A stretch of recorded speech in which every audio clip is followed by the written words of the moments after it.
إلا من أتى الله بقلب سليم।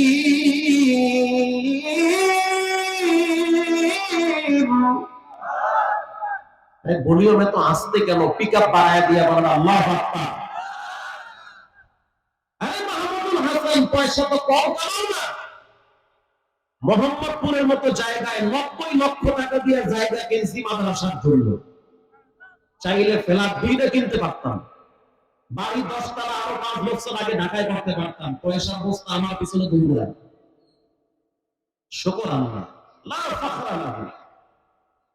কিন্তু আমি চিন্তা করে দেখলাম, আজকে যদি মারা যাই, কালকে আমার সন্তানরা আমার সম্পদ নিয়ে মারামারি কারাকারি করবে। আস্তে বলবেন না, জোরে বলেন। আমার স্ত্রী আমার চেহারা দেখার আগে দয়া খুলবে যে কোন ফাঁকে কত লাখ টাকা গোপনে জমা আছে।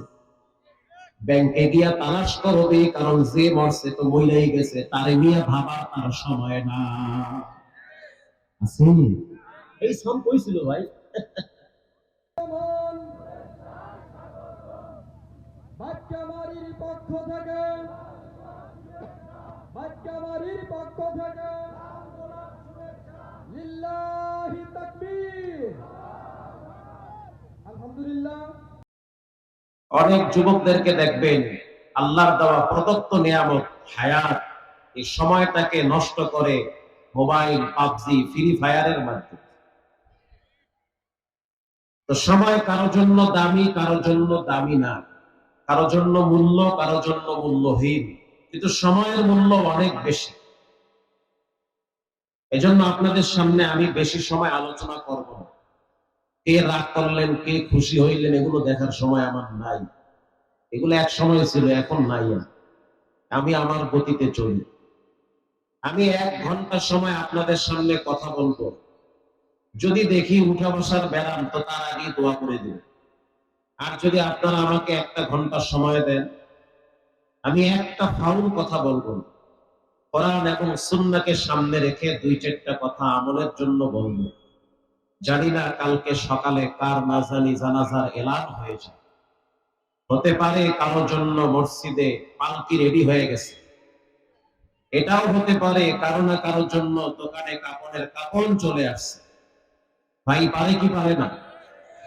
আজকের রাত্রেও তো কুড়িগ্রাম, রৌমারী, রাজীবপুর, বক্সিগঞ্জ এ সমস্ত এলাকায় কোনো মানুষ মারা যাবে না? অবশ্যই যাবে। আসার সময় দেখলাম লাশ নিয়ে আসতেছে অ্যাম্বুলেন্সে করে। তো সেই এলাকাটা আমার আপনারও হতে পারে। দুনিয়া ক্ষণস্থায়ী জায়গা। আমাদের আসল বাড়ি হলো আল্লাহর জান্নাত। দুনিয়ার স্বার্থপরের জায়গা। স্বার্থে আঘাত লাগলে আপন মানুষগুলোও পর হয়ে যায়।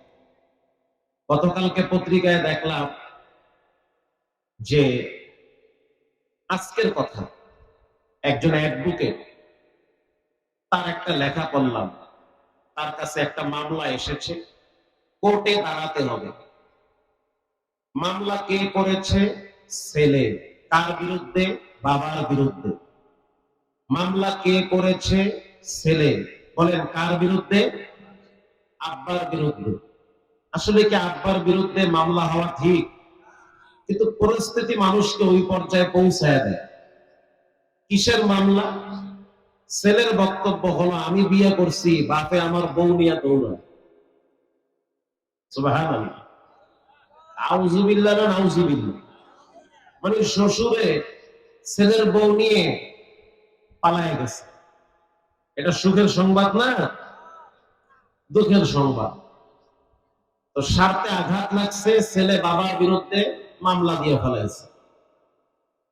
ভাই ভাইয়ের বিরুদ্ধে মামলা দিছে ফেনীতে। কেন মামলা দিলেন? বলে আমার ভাবিরে, অর্থাৎ একজনের বউ আর একজনে নিয়ে চলে গেছে। বড় ভাইয়ের বউ ছোট ভাইয়ের সাথে হিজরত করছে, মামলা দিয়ে ফেলাইছে। 6 বাচ্চার মা, সেও মাঝে মাঝে বাচ্চা বাচ্চা ফালাইয়া আর একজনের লাগে দৌড়। কথা আসতে বলবেন না, জোরে বলেন, ঠিক না বেঠিক? হচ্ছে, অহরহ চলতেছে। এর পিছনে সবচেয়ে বড় অবদান হলো গজবের মোবাইল। পারিবারিক জীবন, দাম্পত্য জীবন ঘরে বাহিরে অতিষ্ঠ করে তুলেছে। আল্লাহ তাআলা আমাদেরকে হেদায়েত দান করুন। সকলকেই চলে যেতে হবে। প্রত্যেকটা মানুষের জন্য মৃত্যু নির্ধারণ হয়ে আছে। আজ না হয় কাল আল্লাহর আদালতে একদিন সকলকেই দাঁড়াতে হবে। আমি আলোচনার শুরুতে অনেকগুলো বিষয় নিয়ে কথা বলি, আজকে এত বিষয় নিয়ে কথা বলবো না।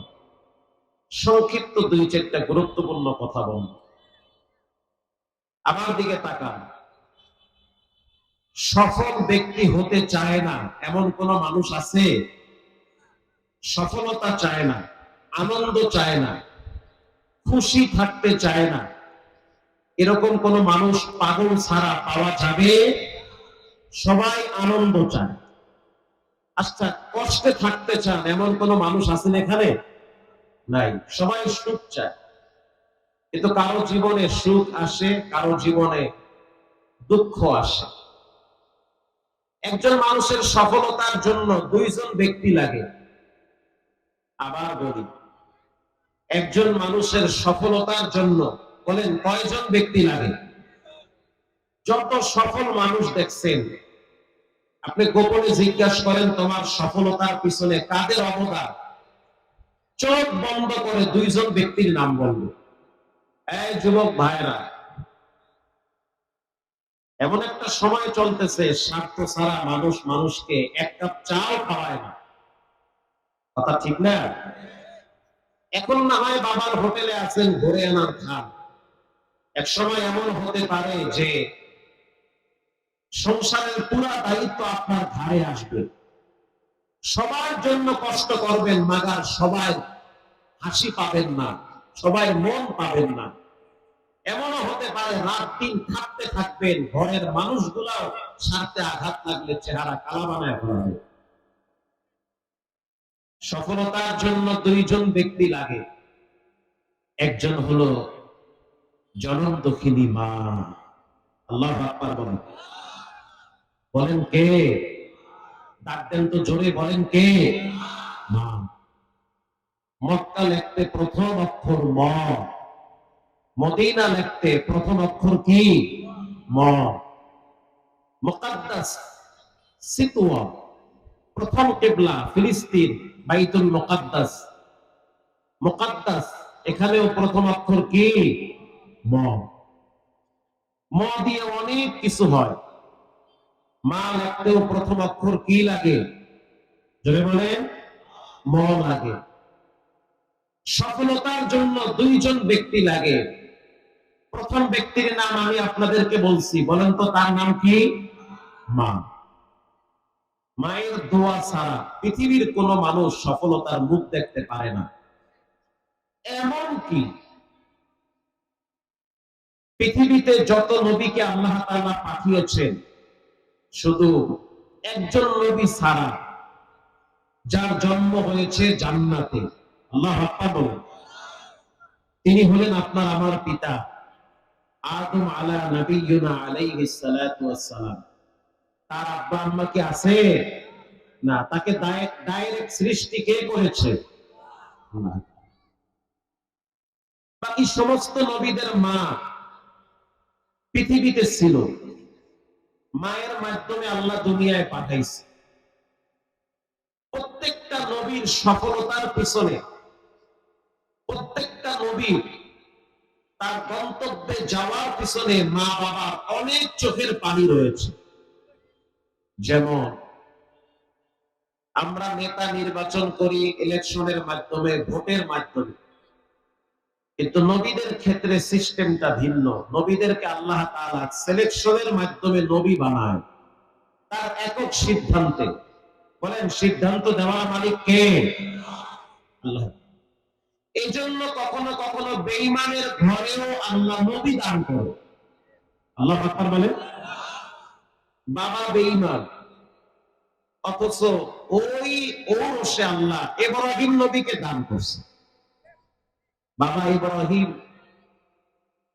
তাকে আল্লাহ তাআলা সন্তান দিয়েছে ইসমাঈলকে। আবার কখনো কখনো নবীর ঘরে আল্লাহ জালেম দান করেন। নবী নূহ আলাইহিস সালাতু ওয়াস সালাম, তার সন্তানের নাম ছিল কেনান। তুফান যখন বাড়ি মারল, নূহ আলাইহিস সালাম বলল, সবাই নৌকায় উঠো। তো সেখানে সিংহ উঠেছে, বাঘ উঠছে। তো সিংহকে দেখার পরে অন্য অন্য প্রাণীরা ভয় পেয়ে গেছে। তাফসীর ইবনে কাসিরে আসছে, পৃথিবীতে সর্বপ্রথম জ্বর সিংহকে আল্লাহ দিয়েছে। কারণ সিংহের মেজাজ বড়, শক্তি বেশি, ওর চোখ দেখলে অন্য প্রাণীরা পায়খানা করে দেয়। তো সিংহকে দেখার পরে অন্য প্রাণীরা ভয় পাচ্ছে। আল্লাহ সিংহকে জ্বর দিয়া দুর্বল কইরা বানাইছে। যাও, জ্বর দিয়া দিছি, সিংহ চোখ বন্ধ কইরা বিলাই হয়ে বয়ে রয়েছে। আল্লাহু আকবার বলেন। বাকি অন্য প্রাণীরা রিল্যাক্সে আছে যে না, সিংহ দুর্বল, অসুস্থ। জ্বর এমন একটা রোগ, এটা মানুষকে মুহূর্তের ভিতরে দুর্বল করে ফেলে। মানসিক, শারীরিক, যৌবিক সব শক্তিকে জ্বর দুর্বল করে। আর এই জ্বর আসে জাহান্নাম থেকে। এজন্য জ্বর আসলে শরীর ঠান্ডা থাকে না গরম থাকে? আর জোরে বলেন, গরম থাকে। এটাকে ঠান্ডা করার জন্য নবীজি বলেছেন, মাথায় পানি দাও। নবী বলেছেন। এজন্য দেখবেন ডাক্তাররাও বলে, জ্বর আসলে নেকড়া পানিতে ভিজায়া চিপটা নেকড়াটারে কপালে লাগাও, দেখবা আস্তে আস্তে সুস্থ হয়ে যাবে। তো নবীর ঘরে আল্লাহ তাআলা বেঈমান পাঠাইছে। নবীর স্ত্রীও বেঈমান। লূত আলাইহিস সালাতু ওয়াস সালামের বিবি, সে বেঈমান, সমকামীর পক্ষে ছিল। তো হেদায়েতের সম্পর্ক মানুষের সাথে না, হেদায়েতের সম্পর্ক কার সাথে? আল্লাহর সাথে। তো একজন মানুষের সফলতার জন্য প্রথম ব্যক্তির নাম হলো মা। বলেন, প্রথম ব্যক্তির নাম কি? দ্বিতীয় ব্যক্তির নাম হলো ঘরের স্ত্রী, ঘরের বউ। আমি যশোর একবার ওয়াজে গেছি, অভয়নগর।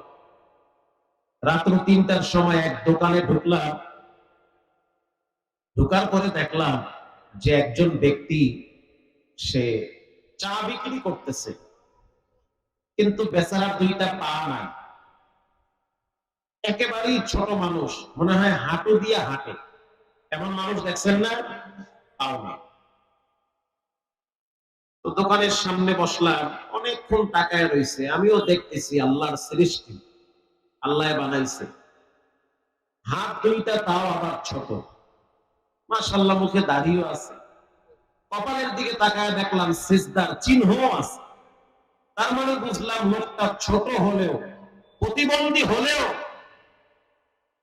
যেহেতু তার মস্তিষ্ক ঠিক আছে, এজন্য সে টাইম টু টাইম রবের হক সালাত আদায় করে, নামাজ পড়ে। অনেকক্ষণ তাকায় থাকার পরে বলতেছে যে, আপনাকে তো চিনা চিনা লাগে। চিনতেই পারেন, কত মানুষ আসে যায়। পরে আমারে বলতেছে, হুজুর এই টিভিতে একটা ওয়াজ চলে, দেখেন তো কার। পরে দেখলাম আমার একটা ওয়াজ সামনে। আমি তো আপনার অনেক ভক্ত। মাশাআল্লাহ, তাহলে তো চা মাখনা খাওয়া যাইবে। না, চায়ের বিল তুমি চিন্তা করেন না, মাখনা খাই না রাস্তাঘাটে। তা আমি বললাম, আপনার যে পা নাই, চলতে কষ্ট হয় না? শিক্ষণীয় কথা, এটা দিলে লাগবে কথাগুলো। আপনার যে পা নাই, চলতে কষ্ট হয় না? সে বলল, হুজুর আমার কয় পাও নাই? আমি কইলাম, দুইটাই তো নাই। দুই পাও নাই তো কি হয়েছে? আমার ভিতরে গোপনে আরো 4টা পা আছে। সুবহানাল্লাহ, ভলিউম বাড়ায়া দেন। কয়টা পা আছে? আরো জোরে। আমি আশ্চর্য হয়ে তাকায় রইলাম, বলে কি 4টা পা আছে? আমি বললাম, 4 পা কোথায়? সে হেসে দিয়ে বলল, হুজুর দুইটা হলো আমার মায়ের পা, দুইটা হলো আমার বোনের পা। এই 4 পায়ের শক্তিতে আল্লাহ আমাকে লক্ষ লক্ষ টাকার মালিক বানিয়েছে। জি। এই যে পানি নিয়ে আসছি, এই পানি কিন্তু আমার স্ত্রী বোরকা কইরা কষ্ট কইরা দোকানে কলস নিয়ে আসছে। এই যে চা খাইতেছেন, আমার মা আদা ছেঁচা রসুন বাইটা মিক্স কইরা স্পেশাল চা আমার মা বানায় দিছে। আমি তো ভিক্ষা করার মানুষ, রাস্তায় রাস্তায় ভিক্ষা করি, প্রতিবন্ধী। বাসর রাত্রে আমার স্ত্রী বলেছে, তোমাকে কর্ম করতে হবে, মানসিক ভাবে ঠিক থাকতে হবে।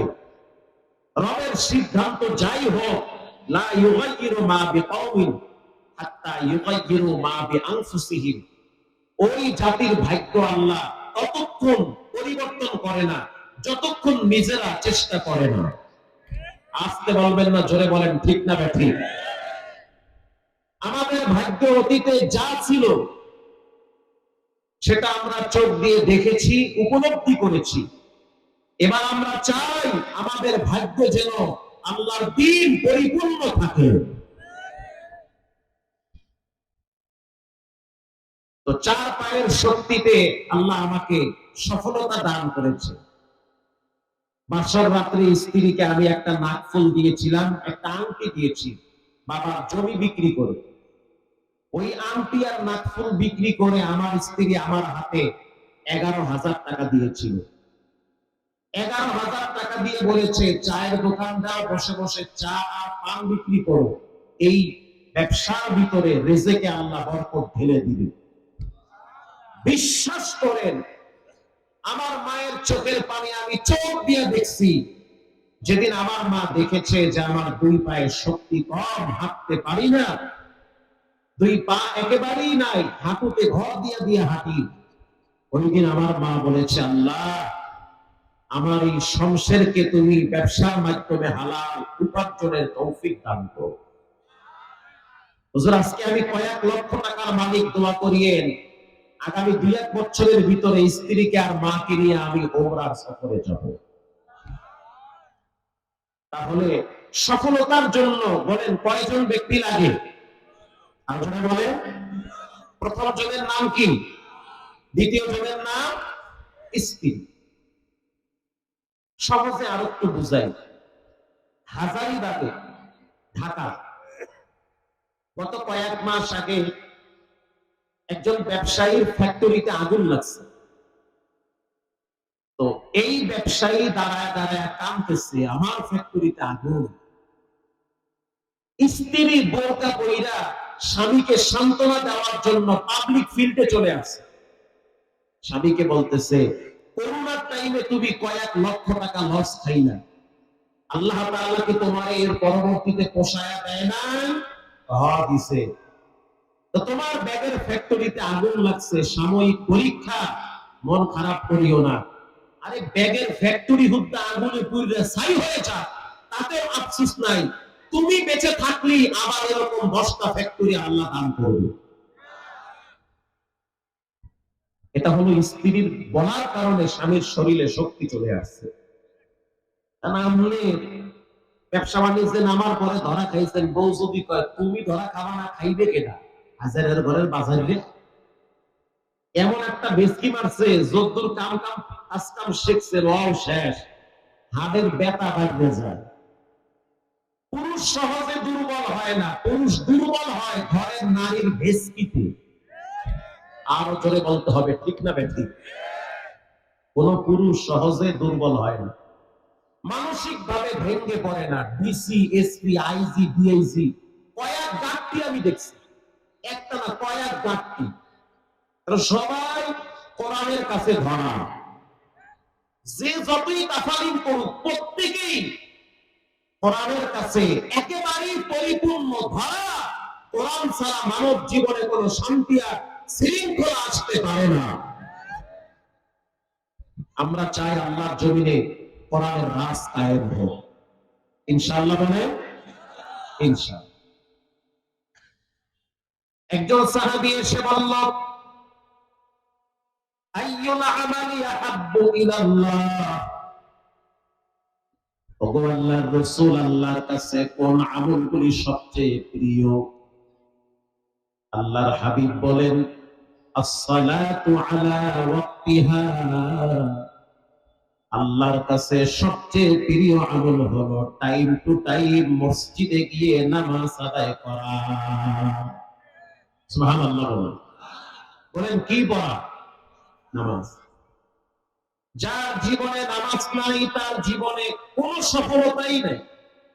দুনিয়ার বাড়ি গাড়ি টেহা পয়সা এত আল্লাহ ফেরাউন কারুনেরও দিছে। যার জীবনে নামাজ নাই তার জীবনে কিছুই নেই।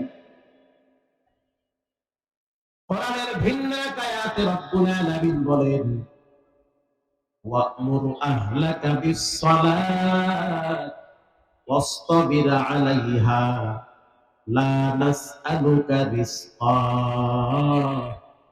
ও নবী আমার, আপনি আপনার আহাল পরিবারদেরকে নামাজের কথা বলেন, সালাতের কথা বলেন, রিজেকের টেনশন করবেন না। দোকানের শাটার লাগাইয়া 20টা মিনিট যদি মসজিদের সময় দেয়, সে যেন মনে করে তার রব তাকে আরেক দিক থেকে পোষায়া দিবে। কথা ঠিক না?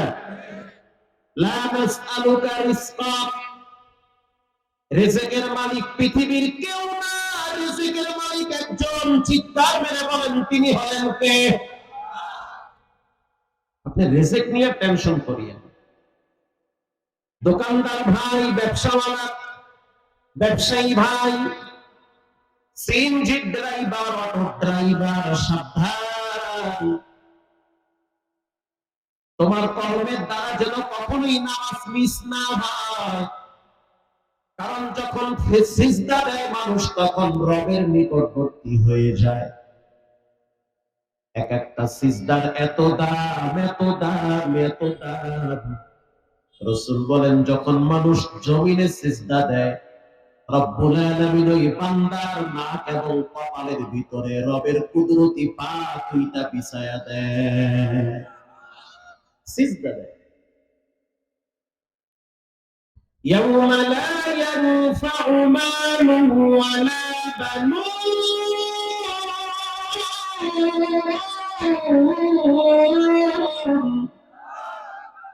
আওয়াজ বাড়াতে হবে, মনিটরের ফুল টন ভলিউম দেন। ইল্লা মান আতাল্লাহা বিকলবিন সালিম।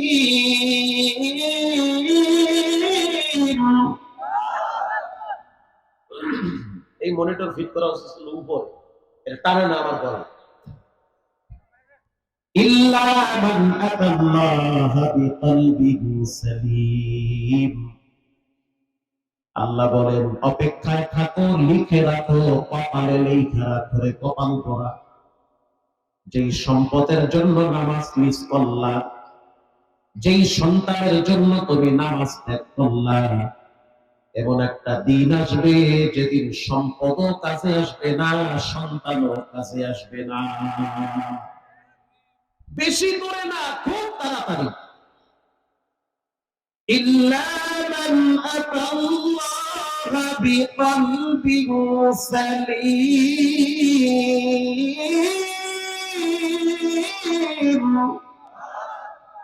আরে ভলিউম এত আস্তে কেন? পিকআপ বাড়ায় দিয়া বলেন আল্লাহু আকবার। আরে মাহমুদুল হাসান, পয়সা তো কম কামাও না। মোহাম্মদপুরের মতো জায়গায় 90 লক্ষ টাকা দিয়ে জায়গা কিনছি মাদ্রাসার জন্য। চাইলে ফ্ল্যাট 2টা কিনতে পারতাম, বাড়ি 10 তলা আরো 5 বছর আগে ঢাকায় করতে পারতাম। পয়সার বস্তা আমার পিছনে দৌড়ায়। শুকর আল্লাহ, লা ফাখরা লাহু। কিন্তু আমি চিন্তা করে দেখলাম আজকে যদি মারা যাই, কালকে আমার সন্তানরা আমার সম্পদ নিয়ে মারামারি কারাকারি করবে। আস্তে বলবেন না, জোরে বলেন। আমার স্ত্রী আমার চেহারা দেখার আগে ডয়ার খুলবে যে কোন ফাঁকে কত লাখ টাকা গোপনে জমা আছে। ব্যাংকে গিয়া তালাশ করবে, কারণ যে মরছে তো মইলাই গেছে, তারে নিয়ে ভাবা তার সময় না। আছে এই সব কইছিল ভাই। এটি টন ভলিউম, এটা ঠিক নাই। ইয়াউমা লা ইয়ানফাউ মালুন ওয়ালা বানুন। সুবহানাল্লাহ, কই কি আল্লাহ। আরে জীবনের মায়া তো আরো 2 বছর আগে ছাইড়া দিছি। কুত্তা মারে শুনো মনে, একদিন তোমার আমারও মৃত্যু হবে। কুত্তা বললে হিসাব নাই, জিনাকার পাপিষ্ঠ হারামখোরের হিসাব কবর থেকেই শুরু হয়ে যায়। রাগ করতেছেন? আল্লাহ বলেন লা ইয়ানফা মালুন ওয়ালা বানুন, মাল কাজে আসবে না, সন্তান কাজে আসবে না, ইল্লা মান আতাল্লাহ বিকলবিন সালিম। একটা জিনিস কাজে আসবে, সেটা হলো নামাজি আত্মা। সুবহানাল্লাহ বলে। নামাজি আত্মা। আল্লাহর দ্বীন বিজয়ের জন্য সংগ্রাম করতে হবে, রক্ত দিতে হবে, জীবন দিতে হবে, এরকম একটা পবিত্র রোগ মুক্ত আত্মা লাগবে। তা না হলে মরার পরই কবরে পাটাম ফাটা শুরু হয়ে যায়। আল্লাহর রাসূল বলেন আসসালাতু আলা ওয়াক্তিহা। ও মা বোনেরা শুনে নেন, তরকারি পাকাইতে পাকাইতে যোহরের নামাজ গিয়ে পড়ে 4টা, কথা কম না কেন? আসরের নামাজ গিয়া পড়ে মাগরিবের সময়, কোনো হুঁশই নাই, খালি মাইয়া পোলা মাইয়া পোলা, আরে মাইয়া পোলার গোষ্ঠী কি দরদ রে। মনে রাখতে হবে টাইম টু টাইম নামাজ আদায় করা, এটা আল্লাহর হক। বলেন কার হক? আপনি তো আল্লাহরই দেন নাই, আবার মাইয়া পোলার কাছ থেকে ভালো ব্যবহার চান। যে মা বাবা সন্তানকে রব চিনায় না, নবী চিনায় না, কোরআন চিনায় না, কিবলা চিনায় না, হাদিস চিনায় না, একটা সময় দেখবেন ওই সন্তানেরাও মা বাবারে চিনে না।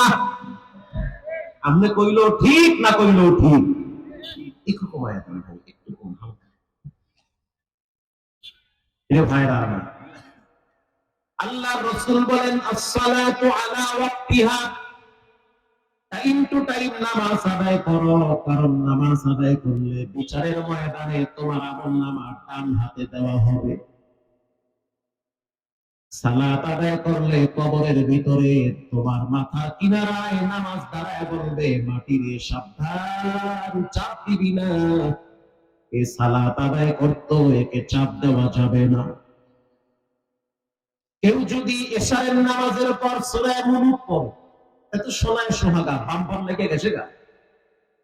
তাবারাকাল্লাযী বিয়াদিহিল মুলক ওয়া হুয়া আলা কুল্লি শাইইন কাদির।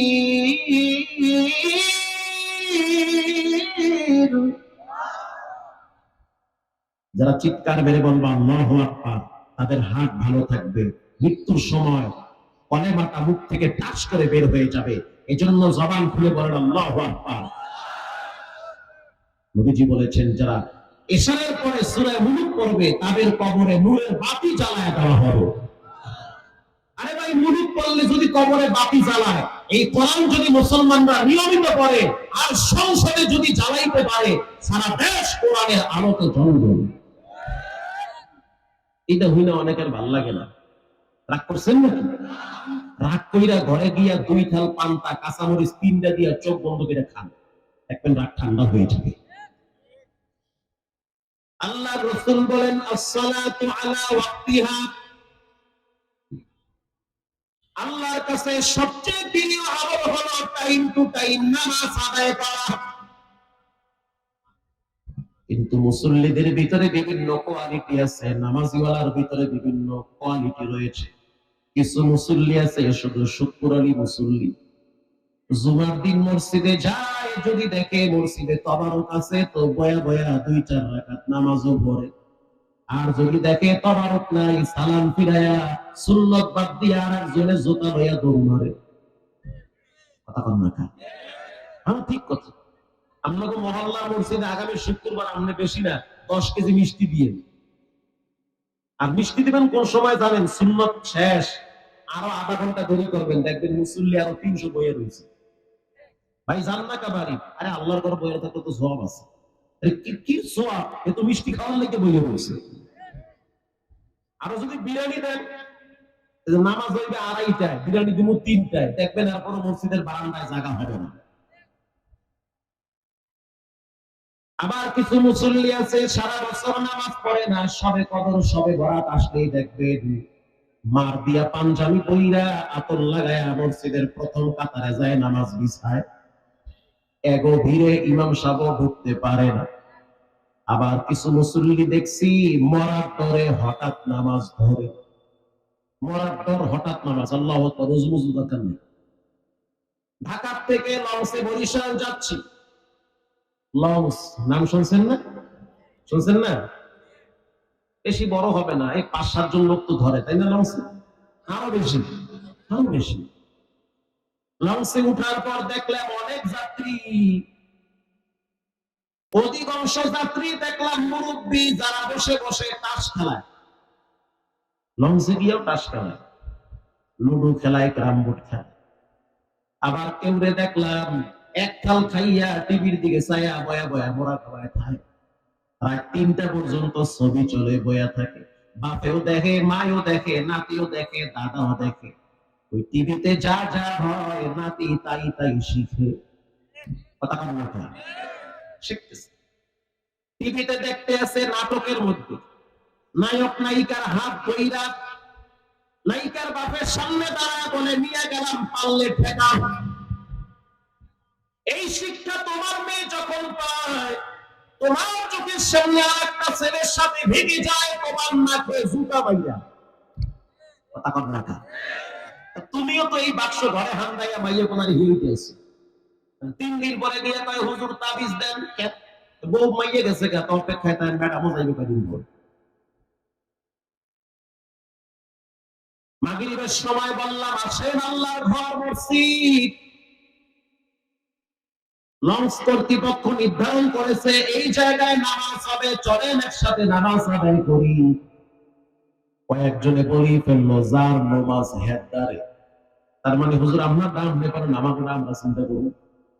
কত বড় আবু জেহেল। নামাজ শেষ হয়ে গেল, লঞ্চ যখন চাঁদপুর মোহনায় গেছে, চাঁদপুর নদীতে লঞ্চ ঢুকলে দেখবেন তুফানে বাড়ি মারলে লঞ্চের মাজা মোজা ব্যথা হয়ে যায়। কথা বুঝেন না? না কিছুই বুঝেন না। কথা কি বুঝেন? চাঁদপুর মোহনা আছে না, যে ইলিশ মাছের বাক্স পাওয়া যায়, এই সেই মজা। উনি সুবহানাল্লাহ, দুই একজনের হইলেন জিবাই বানিয়ে এই ইলিশ মাছের কথা শুনলেন, সেই স্বাদের মাছ। এই মাছের ফ্যাক্টরি হলো চাঁদপুর মোহনা, কিন্তু ওই জায়গার তুফানের বাড়ি মারাত্মক, স্রোত এমন বাড়ি মারে লঞ্চ একবার ডাইনে যায়, আবার পাও দিলে মাপসা তুমি যাবো না সামনে। চাঁদপুর মোহনায় যখন লঞ্চ গেল, তখন আমি 3তলায় কেবিনে শুয়ে আছি, হঠাৎ বুঝতে পারলাম লঞ্চ কোদাকুদি শুরু করছে। লঞ্চ এবার একবার ডাইনে যায়, আবার বামে যায়, মরার ডর তো সবাইরই আছে।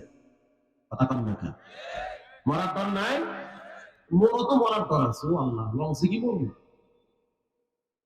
কেবিনের দরজা খুইলা বারান্দায় দাঁড়াইছি, এতক্ষণ যাদেরকে দেখলাম তাস খেলায়, এদের দুইজনের হাতে দেখলাম 100 দানার লম্বা তসবিহ।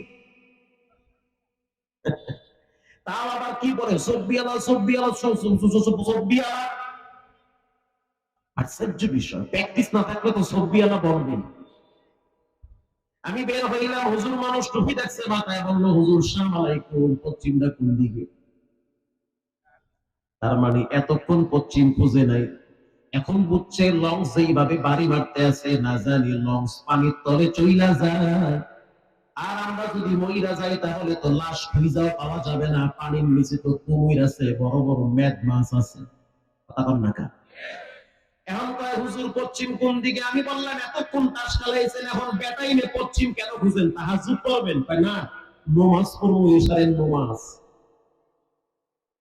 এতক্ষণ কেন পড়েন নাই ও বাবার জোড়া মুরব্বী? সে জবাব দিল, আমি মনে করছি আরো 2-4 দিন বাঁচবো, এজন্য নামাজের কথা ভুলে গেছি।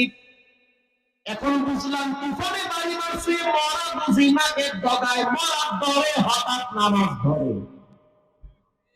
কথা কবে না কেন? হঠাৎ নামাজ।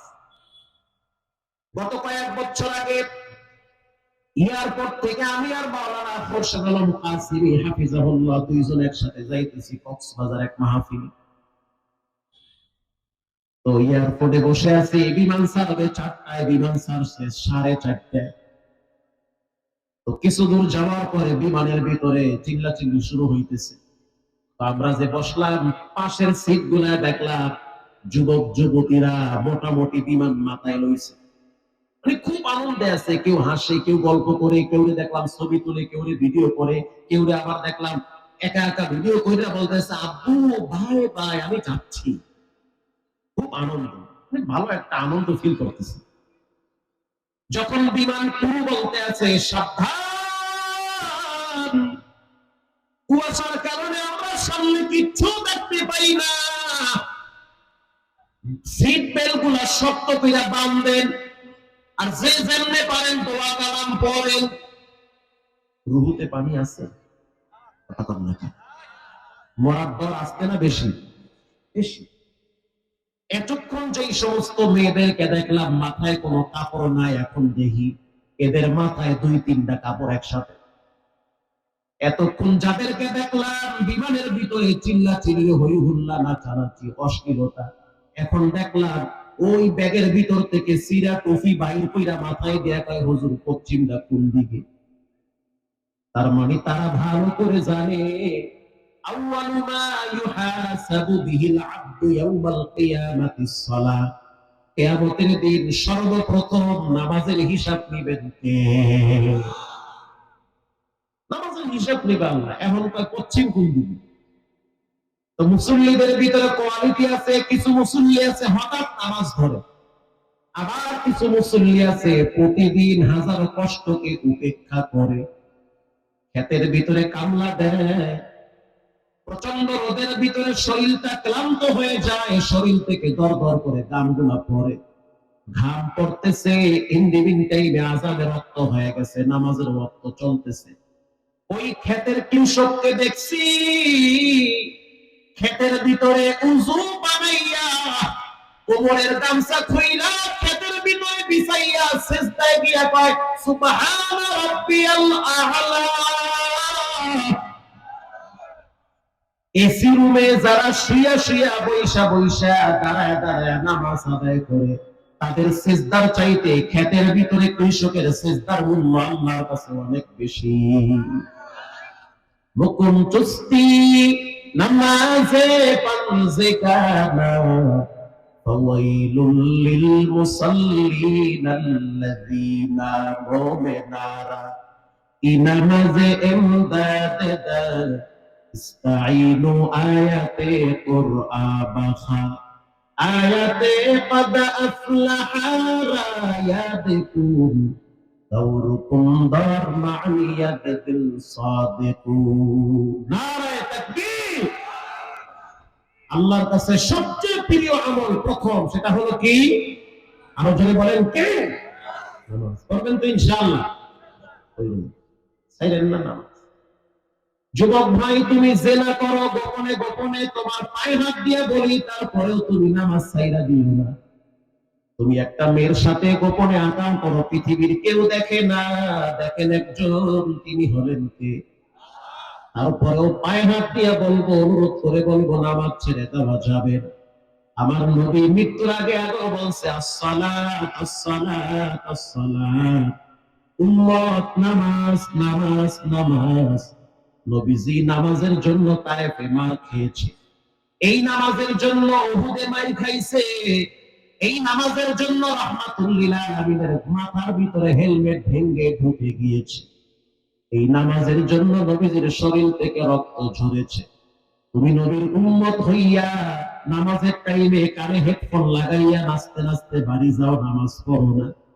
অথচ একটা বারের জন্য চিন্তা করলা না তোমার মতো কত যুবক হসপিটালে মৃত্যুর দরওয়াজায় ছটফট করে, অসংখ্য যুবককে রব্বুল আলামিন হাত পাও ভেঙে পঙ্গুতে ফেলায় রাখছে।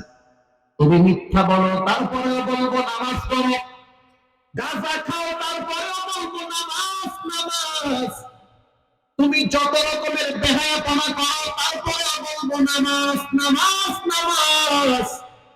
উতলু মা উহিয়া ইলাইকা মিনাল কিতাবি ওয়া আকিমিস সালাহ। নামাজ এমন একটা ইবাদত, ফাহশাই ওয়াল মুনকার, সমস্ত খারাপ কাজ থেকে নামাজ তোমারে ফিরায় রাখবে। যে লোকটা মিথ্যা বলে নামাজও পড়ে, চুরিও করে নামাজও পড়ে, জেনাও করে নামাজও পড়ে, মানুষের সাথে দুশ্মনীও করে নামাজও পড়ে, নামাজটা যদি নামাজের মতো হয়, একদিন দেখা যাবে ওই নামাজ তাকে ঠিক রাখবে, খারাপ কাজগুলো তার জীবনে আর থাকবে না। হযরত ওমর রাদিয়াল্লাহু তাআলা আনহুর শাসনামল চলে। সুন্দরী যুবতী, একজন সুন্দরী নারী বোরকা পইরা রাস্তায় বের হয়েছে।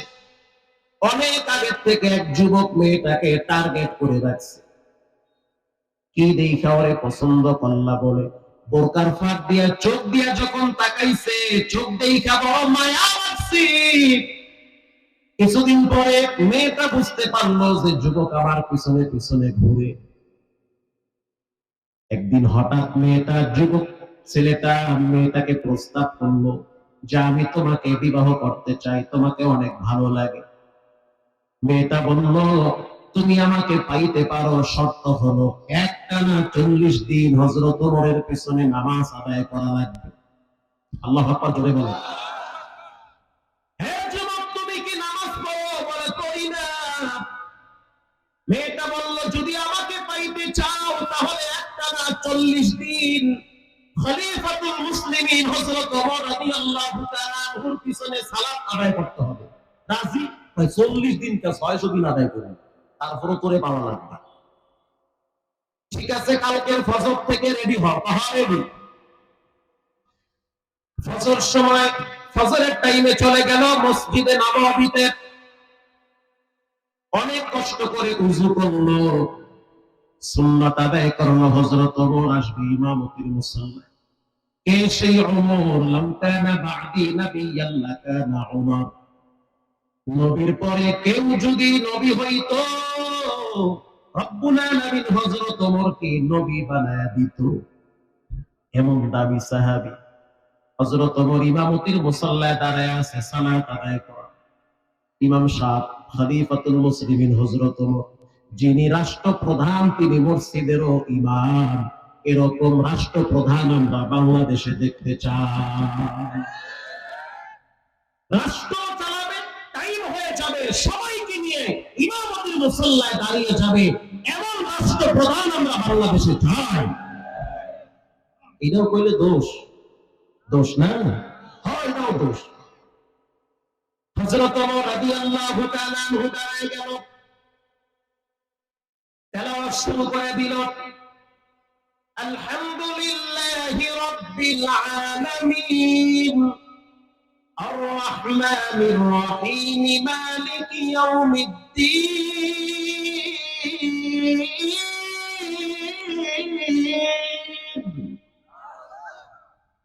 إياك نعبد وإياك نستعين اهدنا الصراط المستقيم صراط الذين أنعمت عليهم غير المغضوب عليهم ولا الضالين।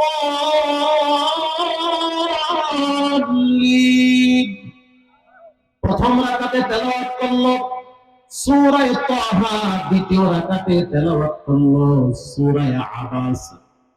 তাহা মা আনজালনা আলাইকাল কুরআনা লিতাশকা। যুবক নামাজ পড়তেছে, চমৎকার ভাবে ওমরের পিছনে নামাজ পড়ে। ওমর যখন তেলাওয়াত করে তখন মনে হয় সবে মাত্র কোরআনের আয়াত নাযিল হইতেছে। যেই জায়গায় দাঁড়াইয়া নবী তেলাওয়াত করেছে, সেই জায়গায় ওমর দাঁড়াইয়া নামাজে কোরআন তেলাওয়াত করে। 40 দিন অতিবাহিত হয়ে গেল। এবার মেয়েটা খুঁজতেছে ছেলেটার। মেয়েটা চিন্তায় পড়ে গেল যে কি ব্যাপার, 40 দিন হয়ে গেল, ছেলেটারে তো খুঁজে পাই না। যেই ছেলেটা আমার না পাইলে দুনিয়ায় বাঁচবে না, ও আমার জন্য বড় আশিক, ও আমার প্রেমে মাতোয়ারা হয়ে গেছে, আমার চোখ দেখা পাগল। সেই ছেলেটারে আজকে মালিককে পাওয়া যায় না। ঘটনাক্রমে খুঁজতে খুঁজতে একদিন ছেলেটার সাথে সাক্ষাৎ হয়ে গেল। মেয়েটা বলল, কি ব্যাপার, তোমারে তো আর দেখি না। তখন যুবক বলল, ওমরের পিছনে দাঁড়াইয়া যখন নামাজে কোরআন পড়ছি, শুনছি, যেই মাওলার তেলাওয়াত শুনে এত মজা লাগছে, আজ থেকে আমি সেই মাওলার প্রেমে পাগল হয়ে গেল।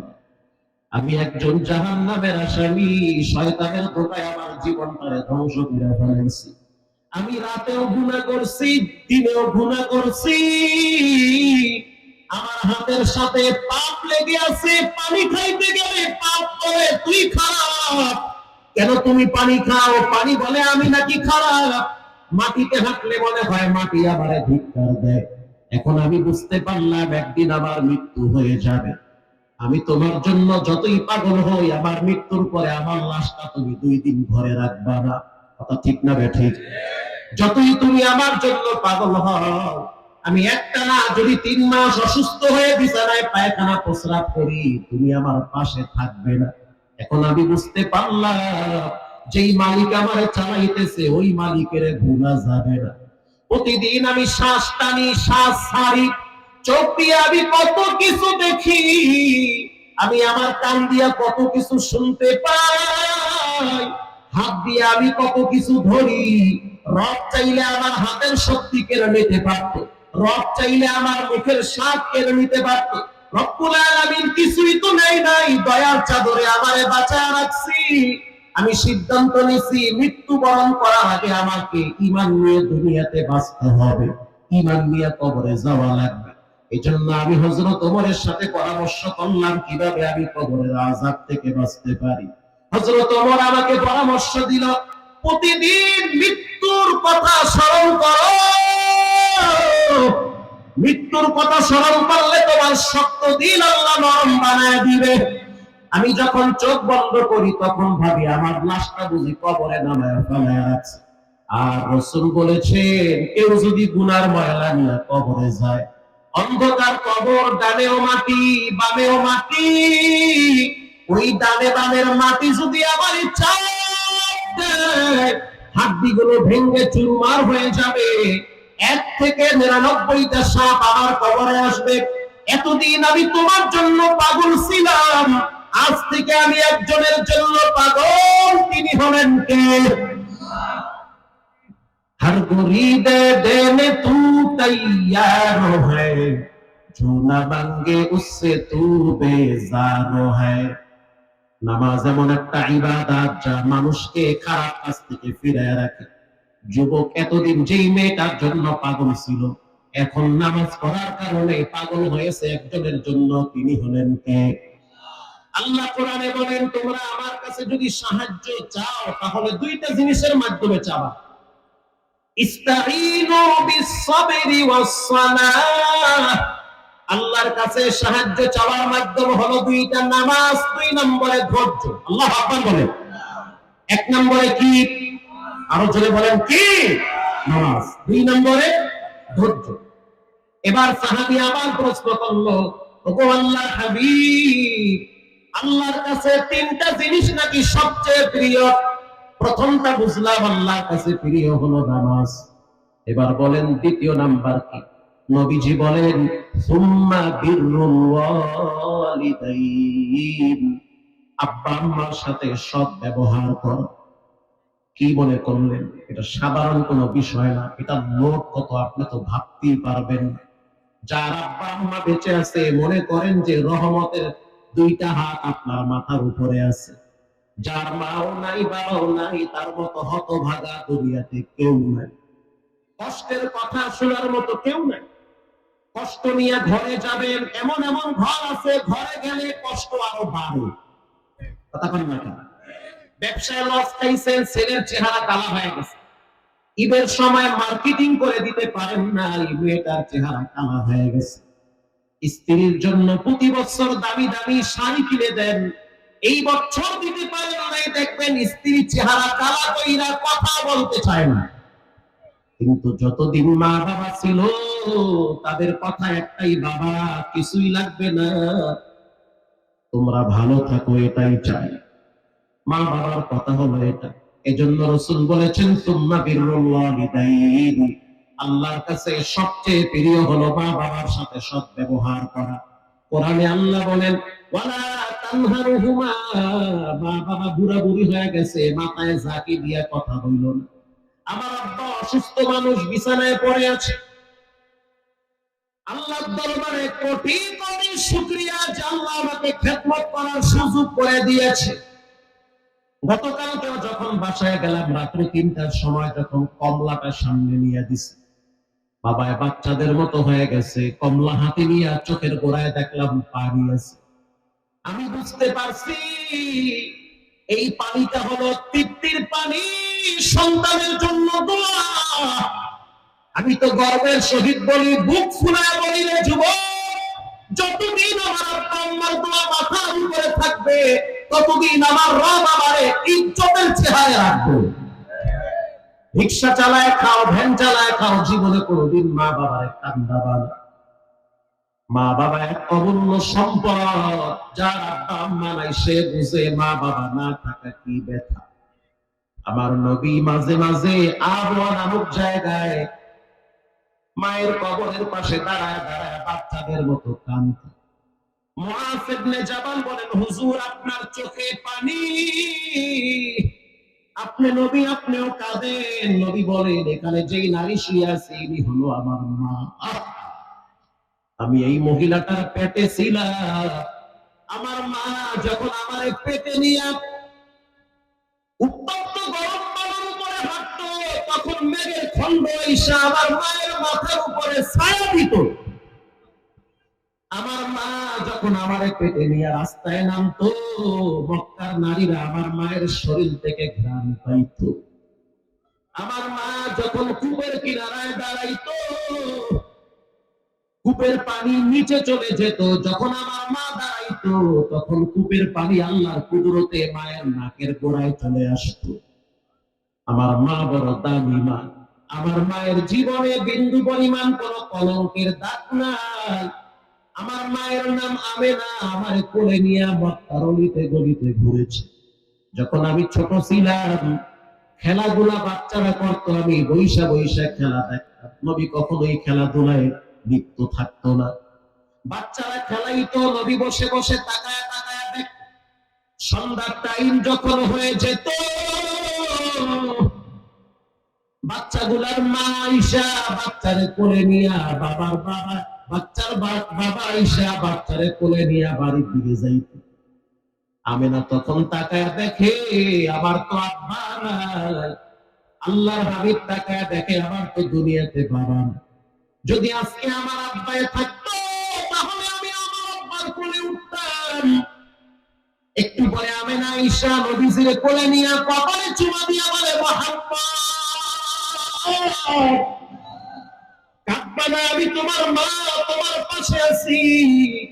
আমি আমার মায়ের আদর স্নেহে বাবার কষ্ট ভুলে যেতাম। আল্লাহ বলেন, ও নবী আপনি জানায় দেন, ফালাহুমা জান্নাতুকা ওয়া নারুকা, তোমার মা বাবা তোমার জন্য জান্নাত, তোমার মা বাবা তোমার জন্য জাহান্নাম। মা বাবার সাথে সম্পর্ক ভালো তো কপাল খুলে যাবে, মা বাবার সাথে সম্পর্ক খারাপ তো কসম খোদার লেখা রাখো কাবার ইমাম হইল কোনো লাভ হবে না। কত টুপিওয়ালার কথা শুনি, মা বাবার সাথে সম্পর্ক খারাপ, বইয়ের কথা মতো চলে, মা বাবাকে দেখতে পারে না। মা বাবাকে যেই পরিমাণ মূল্যায়ন করার কথা ওই পরিমাণ মূল্যায়ন করে না। এখানে এমন যুবক থাকতে পারেন, স্ত্রীর সামনে কথা বলে আস্তে আওয়াজে, মায়ের সামনে কথা বলে জোরে আওয়াজে। স্ত্রী যদি এক কথা 3বার বলে, ধমক দিয়ে বলতে পারে না, চুপ করে বারবার একই কথা বলবা না। কিন্তু মা যদি এক কথা 3বার বলে, ফট করে ধমক দিয়ে ফেলায়, বারবার এমন কথা কেন বলো? কথা ঠিক না ঠিক? আল্লাহ বলেন, ওয়ালা তানহারুহুমা, মাথায় ঝাঁকি দিবা না, ওয়াকুল্লাহুমা কাওলান কারীমা, সত্য ভাষায় কথা বলবা না, কাওলান লাতীফা কাওলান জামিলা। ওরে আল্লাহর কথা কি দামি কথা, মায়ের সামনে গরম ভাষায় কথা বলো, গরম ভাষায় কথা বইল না। বাংলাদেশের একজন এসপির খবর আমি জানি, বর্তমান রানিং এসপি নাম বললে চিনবেন, এলাকার নাম বলা যাবে না। আমি তো নিজের চোখে দেখছি এসপি সাহেবের বাবা বৃদ্ধ অসুস্থ বিছানায় পড়ে গেছে। বাড়ি আমাদের এলাকায়। যখন তিনি ছুটিতে আসতো, যেই কয়েকদিন থাকতো বাবার খেদমত করত। শীতের ভিতরে এসপি সাহেব নিজে বাবার পায়খানা প্রস্রাবের খাতা পুকুরে গিয়া সাফ করত। স্ত্রীকে বলতো, তোমার সাফ করা লাগবে না, যেহেতু আমার আব্বা, দায়িত্ব হলো আমার বেশি। কথা ঠিক না ঠিক? যখন ছুটি থেকে বাড়ি থেকে যখন তার অফিসে যাইতো, যাওয়ার সময় তার বাবার পায়ে চুমা দিয়া যাইতো। আর বলতেছে, এটা আমার আব্বার পা না, এটা হলো জান্নাতের পা। আমি যতই ব্যস্ত থাকি আমি মনে করি বাবার দোয়া আছে, বিদায় তো আজকে আমাকে ইজ্জতে আল্লাহ রাখছে। এজন্য পায়ে হাত দিয়ে বলি, অনুরোধ করে বলি, মা বাবার সাথে বেয়াদবি করবা না। মা বাবা বুড়া বুড়ি হয়ে গেলে তাদের মেজাজ গরম হয়ে যায়, এক কথা 10 বার মায় বলবে। সন্তান, তুমি রাগ করবা না, মেজাজ গরম করবা না। মাঝে মাঝে বাবারে পকেট খরচ দাও, কারণ তোমারও তো পকেট খরচ তোমার আব্বাই দিত। এখন তোমার আব্বা বুড়া হয়ে গেছে, তার চোখের পানি তো তুমি দেখো না। আমাদের সাথে কত মুরব্বীদের কথা হয়, বলি বাজান কেমন আছে? হুজুর ভালোই আছে। কিন্তু দুঃখ এক জায়গায়, ছেলে বুঝতে চায় না যে আমার পকেট খরচ দরকার। এটা ছেলে বুঝে না। আমার তো 3টা মেয়ে আছে, নাতি আছে। এই যুবক, তোমার তো 3টা বোন আছে, খবর তো নেও না। তোমার মা যখন ওই মেয়েদের বাড়িতে যায়, তখন তার মনে চায় নাতিদের জন্য মজা নিতে। মনে চায় না? মনে তো চায়। এখন তুমি তো তোমার মায়ের কিছুই দাও না, তোমার মা তোমারে বলতে ভয় পায়। তুমি সারাদিন বাহিরে থাকো, মেজাজ গরম কইরা ঘরে আসো, মা যে বলবে, বাবা আমার কষ্ট হয়, 500 টাকা আমার হাতে দে, এটা বলতে ভয় পায়, কারণ মা দুর্বল হয়ে গেছে। এজন্য আমি বলবো, মা বাবাকে গোপনে কিছু দেন, আরশের মালিক গোপনে আপনার পকেট ভরে দেবে। কোরআনে আল্লাহ বলেন, ইয়াসআলুনাকা মাযা ইউনফিকুন কুল মা আনফাকতুম মিন খায়রিন ফালিলওয়ালিদাইনি ওয়াল আকরাবিন।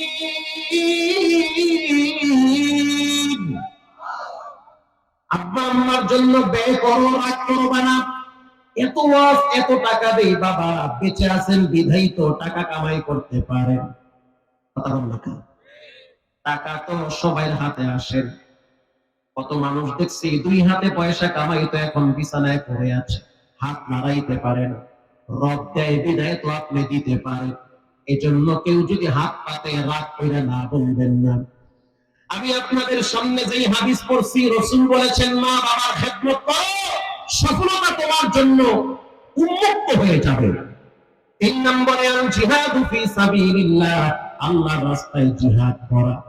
এই পুরা প্যান্ডেলে এমন মায়ের সন্তান আছে, নিজের হাত দিয়ে নিজের মায়ের কবরে রাখছেন, নিজের হাতে নিজের আব্বার কবরে শোয়ায় রাখছেন। এখন মাও নাই, বাবাও নাই, বড় অসহায় অবস্থায় আছে। আমি মুসাফির মানুষ, দীর্ঘ প্রায় 400 কিলোমিটার দূর থেকে আপনাদের এখানে আসছি। গতকাল ছিলাম অনেক দূরে। পুরা প্যান্ডেলের ভিতরে একজন লোক উঠবেন না, আমি দোয়া করবো একটু পরে। পুরা প্যান্ডেলের ভিতরে আমি 10টা মায়ের সন্তান চাই, যাদেরকে নিয়ে আমি আগামীতে উমরায় থাকতে চাই। আল্লাহু আকবার বলেন। এর ভিতরে প্রথম 5 জন লোক হাত তুলবেন যে, হুজুর আমি আল্লাহর কোরআনের জন্য 1000 টাকা দান করলাম। 1000 টাকা। একজন প্রথম হাত তুলেন। এই যুবকরা কোথায়? একজন, 2 জন, 3 জন। কোরআনের জন্য আমি 1000 টাকা মা বাবার মহব্বতে দিয়ে দিলাম। ঠকবেন না। মায়ের জন্য ফালায়া দেন, আব্বার জন্য ফালায়া দেন, রব আমার জায়গা থেকে পকেট ভরে দিবে। 3 নম্বর, 4 নম্বর গুণ, 10 জন চাইছি। আরেকজন হাত করে, হুজুর আমি মায়ের জন্য 1000, আব্বার জন্য 1000 ফালায়া দিলাম, আল্লাহ আরেক জায়গা থেকে ঢেলে দিবে।